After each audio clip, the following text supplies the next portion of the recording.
Halo semuanya, kembali lagi di podcast Mendewasa Pelan-Pelan bareng gue Yuda Mendra Asmara.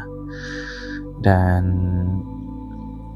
podcast ini tempat kita ngobrol santai soal hidup, soal kerjaan, soal perjalanan kamu juga mungkin yang lagi belajar dewasa pelan-pelan, biar kalian makin dewasa dan gak terburu-buru lah.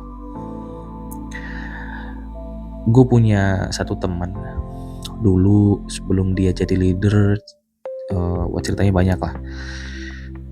Dia ngopi, curhat, kemudian meeting selesai curhat, jam 11 malam chat juga curhat, masalah kerjaan kantor, WA juga curhat gitu. Pokoknya semua hal bisa jadi bahan cerita. Tapi begitu dia naik jabatan jadi leader, tiba-tiba berubah. Bukan berubah sombong, tapi hidupnya kayak masuk ke silent mode atau mode silent, mode diam. Dia bilang ke gue, Yud, ternyata jadi leader itu siap untuk kesepian ya. Siap untuk sepi. Gue senyum tipis ya. Dulu waktu denger itu gue kayak berpikir ini bener gak ya gitu ya. Tapi setelah gue jadi leader tuh makin dipikir makin masuk akal gitu. Karena setelah jadi leader, waktunya dia tuh jadi super sibuk. Meeting dari pagi sampai sore. Kadang meeting lagi buat bahas hasil meeting sebelumnya. Meeting lagi buat bahas hasil meeting sebelumnya. Kayak meeting tuh punya anak gitu loh.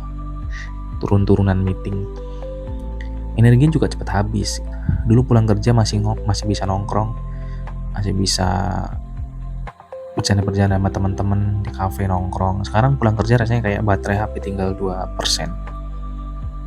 Belum lagi di Jakarta ya, kalau lu naik mobil, kalau pulang di jam-jam kerja tuh macetnya minta ampun. Udah baterai tinggal 2%, macet pula. Dan yang paling kerasa, dia bilang sekarang gue gak bisa sembarang sharing juga. Kalau dulu kita punya teman kan, teman satu peers itu kita cerita apa saja di situ. Sekarang kita gak boleh sembarangan sharing ya ternyata. Karena apa? Kalau dia cerita ke timnya bisa disalahartikan. Kalau dia cerita ke peersnya dia, kadang ada konflik kepentingan. Kalau cerita ke bawahan bisa bikin mereka panik. Lu bayangin aja, kayak gue nih, sekarang gue punya 5 departemen head. Dari 5 departemen head itu, yang kalau gue dulu masih jadi devet itu masih kita bisa lah sama tim gitu. Sekarang saya gak punya tim. Ya, akhirnya banyak leader yang menyimpan pikirannya baik-baik ya. Pikirannya sendiri disimpan dia sendiri.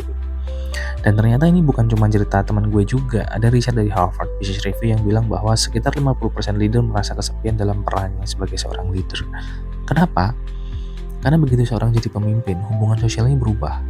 Yang dulunya teman ngobrol, sekarang jadi orang yang memimpin kamu atau orang yang dipimpin. Yang dulu bisa bercanda bebas, sekarang harus menjaga posisi. Bahkan di buku The Lonely at the Top karya Thomas Joyner dijelaskan bahwa kesepian adalah salah satu harga psikologis dari kepemimpinan. Jadi kalau leader yang merasa sepi itu bukan lemah, dia hanyalah manusia biasa. Tapi ada satu insight yang menarik. Kesepian leader itu sebenarnya bukan masalah ya, kalau dia tahu cara mengelolanya. Gue share 3 hal praktis yang sering gue pakai dan beberapa leader yang dipakai di beberapa leader hebat lah. Ini juga saya ambil dari beberapa yang dia sampaikan. Yang pertama adalah safe circle. Leader juga butuh tempat cerita. Biasanya ini bisa mentor, sahabat lama, pasangan, atau komunitas profesional. Karena leader yang tidak punya tempat refleksi seringnya mengambil keputusan sendirian terlalu lama. Dan keputusan yang terlalu lama dipikir sendirian biasanya jadi overthinking. Ingat ya, safe circle. Kemudian yang kedua, jangan kehilangan identitas pribadi kamu. Kadang setelah jadi leader, hidup kita cuma berisi kerja. Padahal tuh kita tetap manusia ya. Masih butuh olahraga, masih butuh ngobrol santai, masih butuh ketawa yang gak ada hubungannya sama KPI. Kalau hidup cuma berisi tanggung jawab aja, energi mental kamu akan cepat habis. Yang ketiga, belajar vulnerable dengan cara yang benar. Banyak leader yang takut terlihat lemah.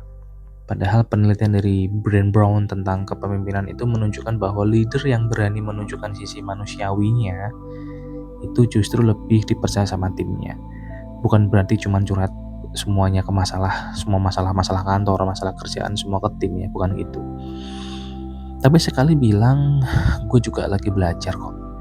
At this point, kita cari solusi bareng. Tapi justru membangun kepercayaan. Dan mungkin ini refleksi penting juga. Jadi leader itu memang sepi. Tapi kesepian itu kadang tanda bahwa kita sedang berada di tempat yang membutuhkan kedewasaan lebih. Karena semakin tinggi posisi seseorang, semakin banyak keputusan yang mempengaruhi hidup orang lain. Soal karir, soal kompensasi benefit tim, itu yang ditentukan oleh kamu, ditentukan oleh para leader. Makanya leadership itu bukan cuma soal jabatan, tapi soal kapasitas hati. Jadi kalau kamu sekarang lagi ada di fase jadi leader dan kadang merasa capek, merasa sendiri, tenang, kamu gak sendirian. Banyak orang juga lagi belajar hal yang sama. Karena pada akhirnya kita semua lagi menjalani proses yang sama, yaitu mendewasa pelan-pelan. Gue Yuda Main Asmara, terima kasih sudah dengerin podcast Mendewasa Pelan-Pelan. Kalau episode ini relate sama kamu, share ke teman kamu. Siapa tahu mereka juga lagi butuh didengar bahwa perasaan mereka itu normal. Terima kasih, sampai ketemu di episode berikutnya. Assalamualaikum.